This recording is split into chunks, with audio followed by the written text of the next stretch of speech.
नमस्कार। यही वीडियो माध्यम आम बर्तमान कोरापुट जिलार अवस्थित गुप्तेश्वर मंदिर किंवदंती विषय जानिबा।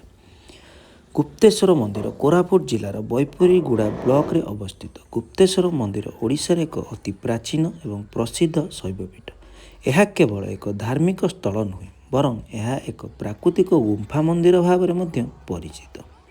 छत्तीसगढ़ लोक मैंने गुप्त केदार बोली कोरापुट ठारू यार दूरता प्राय 80 किलोमीटर होता बेले जयपुर ठारू मात्र 55 किलोमीटर दूर में यह अवस्थित। पौराणिक अनुजाई विश्वास करा जाए जे प्रभु श्रीराम वनवास काल में दंडकारण्य जंगल में रोहुथिले एवं एठारे प्रभु शिवंकर पूजा करुथिले।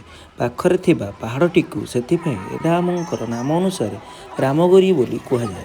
परवर्ती काल में जड़े शिकारी एक हरिण को गोड़ाई गोड़ाई यही गुंफा भितर पहुंची सेठारे से हरिण को न पाई एक विशाल पत्थर शिवलिंग देखा पाई। सेबेठारू यही लोकलोचन को आसीथिला एवं जयपुर महाराजा वीर विक्रम देवଙ୍କ शासन काल में एठारे पूजा पाठर व्यवस्था करा जायथिला। गुप्तेश्वर मंदिर प्रथम गुंफाटी को प्रथम द्वार को बादुड़ी गुंफा नाम परिचित। यही गुंफा मध्य हजार हजार संख्यार बादुड़ी झुली रही देखा मिलता।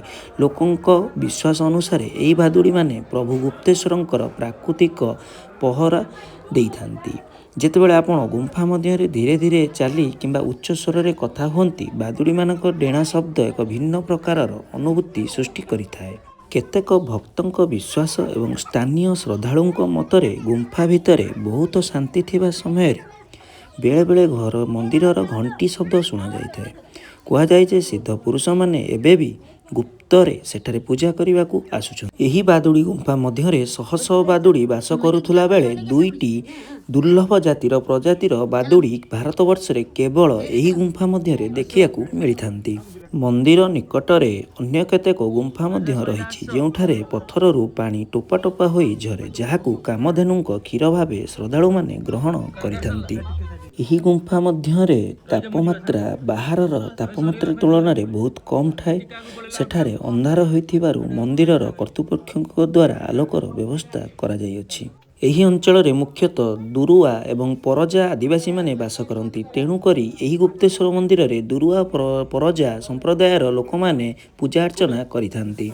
एठाकार लोकमानंकर मत अनुसार एहाकू स्वर्गद्वार बोली मध्य कहा जाइथाए। एही गुंफा भितर देई गति करिबा टिके कष्टकर हेले मध्य श्रद्धालु मानक विश्वास अछि जे एही गुंफा मध्य देई गले पुण्य प्राप्ति होइथाए। एहा भितर मध्य किछि प्राकृतिक पत्थरर आकृति रहिछि जहाकू देवदेवींक अंश भावे पूजा करा जाइथाए। श्रावण मासरे काउड़िया माने पवित्र साबेरी नदीरू जल आनी महादेवंक मुंडरे ढाली थांती। जागर मेला एठारे सबुठारू बड़ पर्व। एही समय रे ओडिशार और छत्तीसगढ़ एवं पाख राज्य आंध्र प्रदेश रे हजार हजार श्रद्धालु श्री गुप्तेश्वरंक दर्शन पाई आसीथांती। एही पहाड़ ठारू सामान्य दूर रे रामकुंड और सीताकुंड अवस्थित।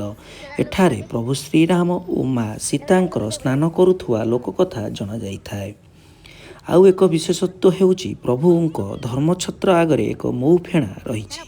जो मऊ फेणा वर्षकू मात्र 3 थर महू झरी थाए। पूर्वे यह महूरे प्रभुंकर मार्जना करा जाउथिला।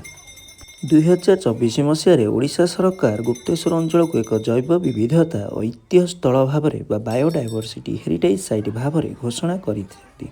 एठारे अनेक दुर्लभ औषधीय वृक्ष और बहु प्रजातिर जीवजंतु बास करुथुवार देखा मिलता।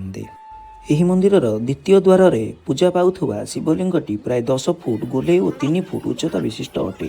स्थानीय लोकों विश्वास अनुसार शिवलिंगटीर आकार धीरे धीरे वृद्धि पाउछि। यही शिवलिंग पाखकू पहुँचवा प्राय 200 पहाच चढ़ाक पड़ी थाए। पड़ोशी राज्य छत्तीसगढ़ आंध्र प्रदेश ओडिशार कोण अनुकोणरू पर्यटकों भिड़ लगी रही थाए। गुंफा भितर कालीगाई स्वर्गद्वार पाराभिड़ी बालीबंध देवकुंड इत्यादि रही। एठारे भक्त मानकर रहिबा पई पांथशाला धर्मशाला गोष्ठी उन्नयन अधिकारी बैपारीगुड़ांक आवासस्थली आदिवासी उन्नयन संस्था जयपुर जंगल और परिवेश विभाग जयपुर आवासस्थली रही।